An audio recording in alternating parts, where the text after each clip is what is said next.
Selamat datang di Virtual Spoiler. Jangan lupa like, komen, subscribe, dan follow.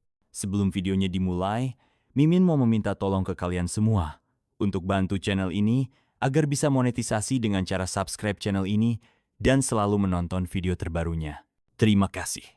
Kita lanjut ke videonya. Chapter 838, Menyelesaikan. Ekspresi Ling Baiyi berubah. Ia tidak menyangka rencananya untuk mengancam Jiang Churan dan memaksa Kota Bulan Merah berkompromi akan berakhir seperti ini. Dengan sifat Jiang Churan, seharusnya dia tidak akan mengambil risiko sebesar itu. Tapi semuanya berubah karena Ning Qiwei. Dalam sekejap, wanita itu membunuh Jinan dan langsung menguasai situasi. Sekarang, Ling Baiyi berada dalam posisi yang sangat tidak menguntungkan. Di kiri ada Jiang Churan. Di kanan ada Ning Qiwei. Di atas, 3 tetua Kota Bulan Merah menutup seluruh jalur. Dikepung oleh 5 ahli puncak seperti ini, jangankan menang, melarikan diri pun belum tentu bisa. Selama bertahun-tahun, ia tidak pernah tertandingi. Namun untuk pertama kalinya, ia merasa bisa kalah.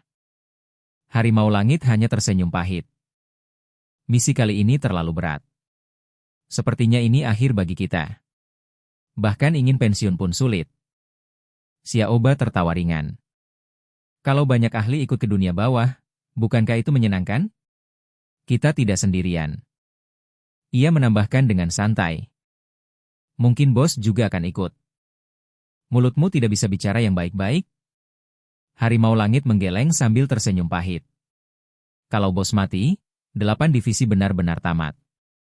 Di tengah suasana tegang, mereka masih sempat bercanda. Mungkin karena mereka sudah siap menghadapi kematian. Justru itu membuat mereka terlihat lebih tenang. Ekspresi Ling Baiyi berubah beberapa kali. Akhirnya ia berkata, "Kalian menang. Aku akan berkompromi." Ia menatap tajam ke depan. "Sebutkan syarat kalian. Biarkan kami bertiga pergi." Semua orang terkejut. "Apa?" "Bos, jangan menyerah," teriak Xiaoba. "Kita tidak boleh kehilangan harga diri 8 divisi. Kami tidak takut mati. Bunuh saja lebih banyak orang Kota Bulan Merah untuk menemani kami." Wajah Ling Baiyi langsung menggelap. "Diam." Ning Qiwei mencibir. "Kompromi? Bukankah kau selalu merasa dirimu tak tertandingi sejak dulu? Kota Bulan Merah tidak menerima kompromi seperti itu." Orang-orang di sekitar langsung bersemangat. Memaksa seorang Marshal Saffron untuk menyerah dengan kata-kata sendiri. Mereka tidak akan menyesal meski mati setelah menyaksikan ini. Wajah Ling Baiyi dipenuhi amarah. Tatapannya dingin. "Jangan berpura-pura di depanku, Ning Qiwei." Ia berbicara dengan nada tajam. "Kau juga tidak ingin kedua pihak hancur. Kau memilih bertarung karena yakin bisa menang. Kalau peluangmu kecil, kau tidak akan berani melawanku." Ning Qiwei tetap tersenyum tipis. Namun ia mengangguk. Tidak ada yang ingin melihat orang-orangnya mati. Ia melanjutkan dengan tenang. "Kalau kau ingin berkompromi, bisa saja. Syarat pertama, umumkan ke seluruh dunia bahwa kau, Ling Baiyi, kalah di hadapan Kota Bulan Merah. Kalah secara adil. Syarat kedua, bersumpah tidak akan membunuh siapapun dari Kota Bulan Merah selama hidupmu. Kalau 2 hal itu kau lakukan, kalian bertiga boleh pergi." Ling Baiyi tertawa dingin. Lucu sekali. Kemarahannya memuncak. "Kau benar-benar berani memikirkan hal seperti itu?" Ia menatap tajam. "Kalau itu syaratnya, lebih baik kita bertarung sampai mati." Ning Qiwei mencibir. "Kau pikir aku takut?" Pedang emas di tangannya terangkat. Suara dengung halus terdengar, seperti nyanyian kuno. Suasana kembali menegang. Namun Yun Xiao diam-diam menghela napas lega. Ia tahu, pertarungan ini sebenarnya sudah berakhir. Kedua pihak sama-sama tidak ingin benar-benar bertarung. Kerugiannya terlalu besar. Sekarang yang tersisa hanya soal syarat. Gerakan Ning Qiwei barusan hanyalah tekanan terakhir. Jiang Churan menatap ke depan. "Kalau begitu, apa keputusanmu?"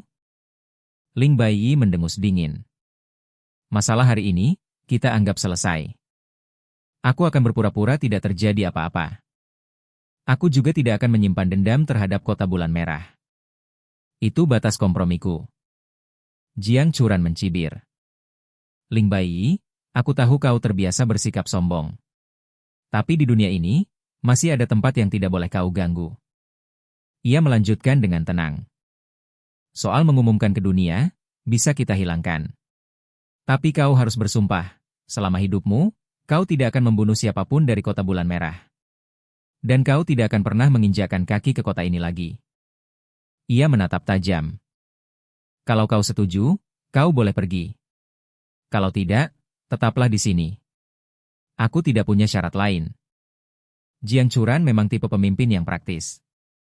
Ia selalu mengutamakan gambaran besar dan lebih mudah diajak berunding. Ling Baiyi mengerutkan kening.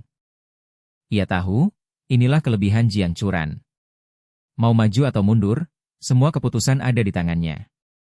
Kalau mereka benar-benar bertarung, selain 5 ahli puncak ini, semua orang di sini akan langsung lenyap menjadi abu. Ling Baiyi tidak peduli soal itu. Yang ia pikirkan hanya satu. Seberapa besar peluangnya untuk lolos dari kepungan 5 orang ini? Dan berapa lama waktu yang ia butuhkan untuk pulih jika terluka? Semua itu penuh ketidakpastian. Sepanjang hidupnya, ia selalu bertindak dengan keyakinan penuh. Belum pernah ia berada dalam posisi sepasif ini. Akhirnya, ia menghela napas pelan. Baik. Aku setuju. Ia menambahkan.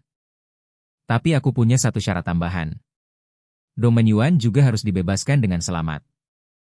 Meskipun Dong Menyuan telah kehilangan panji pemakan jiwa, kekuatannya masih ada. Selama ia kembali ke sekte pemakan jiwa, ia bisa dengan mudah memulihkan kekuatannya. Baik. Tidak masalah. Jiang Churan langsung mengangguk. Bagi mereka, Dong Menyuan bukan ancaman besar. Ditahan atau dilepas, hasilnya sama saja. Hanya saja, ia harus menjelaskan nanti kepada pemimpin sekte pemakan jiwa, Huang Fubei. Ling Baiyi mengangkat tangan. Aku, Ling Baiyi, bersumpah. Selama hidupku, aku tidak akan membunuh siapapun dari kota bulan merah. Aku juga tidak akan pernah menginjakkan kaki ke kota bulan merah. Sumpah itu terasa seperti penghinaan baginya. Wajahnya dipenuhi amarah. Tapi kalau aku bertemu orang kota bulan merah di luar, jangan salahkan aku kalau aku memotong anggota tubuh mereka dan menghancurkan dantian mereka. Semua orang terdiam. Bahkan Jiang Churan merasa sedikit menyesal. Ia sadar, kata-katanya tadi memberi celah. Namun sumpah sudah diucapkan. Tidak bisa ditarik kembali. Ning Qiue mendengus ringan. Tentu saja boleh. Kalau kau melukai murid kota bulan merah, kami juga akan memburumu kemanapun kau pergi. Ia tersenyum tipis.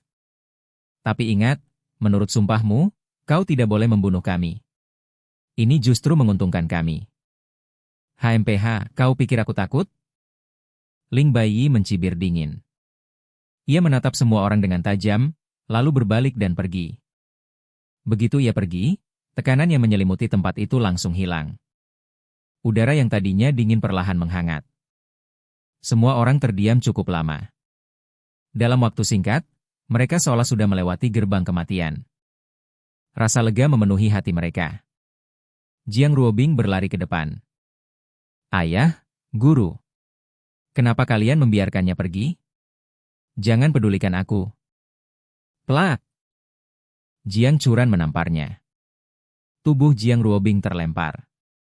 Semua ini gara-garamu. Suara Jiang Churan penuh amarah. Ganti pakaianmu. Kembali ke arena sekarang. Ning Qiue mengerutkan kening. Ia melangkah ke depan dan berdiri di depan Jiang Ruobing. Kau memukul putrimu sendiri setelah hampir mati tadi? Suaranya dingin. Kau benar-benar hebat, Tuan Kota. Ia melanjutkan dengan tenang. Meski hari ini berbahaya, ini bukan hal buruk. Masalah 8 gajah dewa sudah selesai. Dan reputasi kota bulan merah kita justru meningkat. Ia tersenyum tipis. Aku akan menyuruh orang menulis cerita tentang kejadian ini dan menyebarkannya ke seluruh dunia. Biarkan semua orang tahu bahwa Ling Baiyi mengalami kekalahan besar di sini. Xiaoba tampak canggung. Nona Kyue, menurutku itu kurang tepat. Sebagai ahli tingkat puncak, bukankah sebaiknya kita lebih rendah hati? Plak! Tamparan keras terdengar. Tubuh Xiaoba terpental dan jatuh ke tanah. Ning Kyue menatapnya dingin. Kalau tidak ingin kutampar lagi sampai wajahmu seperti kepala babi, diam. Ia memberi perintah singkat. Ikuti Hang Feng. Pindahkan tikus itu, Dong Men Yuan. Kalau dia tidak mau pergi, bunuh saja di tempat. Itu tidak melanggar kesepakatan. Xiaoba berkeringat dingin. Ia langsung menutup mulutnya dan tidak berani berkata apa-apa lagi. Ia masih ingat tamparan sebelumnya. Tubuhnya gemetar. Bersama Ning Hang Feng dan Harimau Langit, ia segera menuju penjara di dalam kota. Melihat masalah sudah selesai, 3 cahaya berwarna di langit akhirnya berhenti berputar. Cahaya itu berubah menjadi 3 aliran sinar, lalu turun satu persatu ke dalam kota dan menghilang tanpa jejak. Terima kasih, para tetua, atas bantuan kalian, kata Jiang Churan dengan cepat. Namun tidak ada jawaban. Sejak muncul hingga pergi, ketiga orang itu tidak mengucapkan sepatah kata pun. Mereka adalah tetua dari generasi sebelumnya, orang-orang yang telah lama mengasingkan diri untuk mendalami seni bela diri. Jika bukan karena kemunculan ahli sekuat Ling Baiyi, mereka tidak akan pernah keluar. Jiang Ruobing menutupi pipinya yang masih kemerahan. Ia bersembunyi di belakang Ning Kyue dan berkata dengan suara memohon. Guru, aku tidak ingin ikut pertarungan untuk festival pasangan. Wajah Ning Kyue langsung dingin. Itu bukan keputusanmu. Ia mengangkat tangan dan mengusap wajah Jiang Ruobing. Bengkaknya perlahan menghilang. Lalu ia mengarahkan jari ke bahu Jiang Ruobing. Seberkas cahaya hijau melesat masuk. Aduh! Jiang Ruobing menjerit kesakitan. Guru, kenapa kau menyerangku? Aku tidak menyerangmu, jawab Ning Kyue dingin. Aku hanya meninggalkan tanda padamu. Kemanapun kau pergi, aku bisa menemukannya. Wajah Jiang Ruobing langsung pucat. Harapan untuk kabur benar-benar hilang. Ia hanya bisa menunduk dengan wajah murung. Ning Kyue lalu melirik Yun Xiao. Tatapannya sedikit berubah. Saat Ling Baiyi melepaskan tekanannya tadi, bahkan Hang Feng pun ketakutan.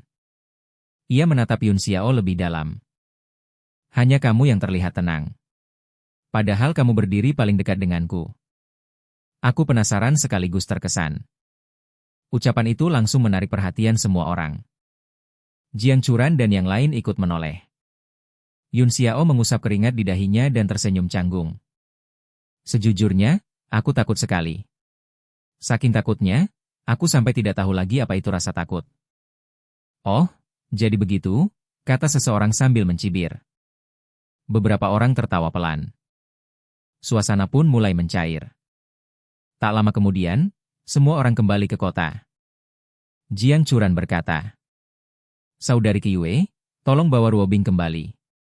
Aku akan kembali lebih dulu. Kita tidak bisa terlalu lama pergi, nanti orang-orang mulai berspekulasi. Ning Kyue mengangguk. Tubuhnya berubah menjadi cahaya dan menghilang. Ia lalu menatap Yun Xiao. Kamu yakin tidak mau ikut turnamen? Suaranya dingin, tapi ada nada menggoda. Ia mengangkat dagu Jiang Ruobing dengan jarinya. Lihat gadis ini. Cantik, bukan? Tidak tergoda? Guru. Wajah Jiang Ruobing langsung memerah. Ia sangat malu hingga langsung memukul Ning Kyue dengan tinjunya. Yun Xiao hanya bisa tersenyum pahit. Tergoda sih tergoda, tapi tanpa kekuatan, mau bagaimana lagi? Ia melanjutkan dengan santai. Aku akan pergi melihat-lihat dulu. Ada urusan yang harus kuselesaikan. Yang ia maksud tentu saja adalah urusan pengobatan Jiang Ruomei. Dengan bantuan Ning Kyue, ia tidak perlu khawatir ketahuan. Terima kasih sudah mendengarkan Virtual Spoiler. Sampai jumpa di pembahasan berikutnya.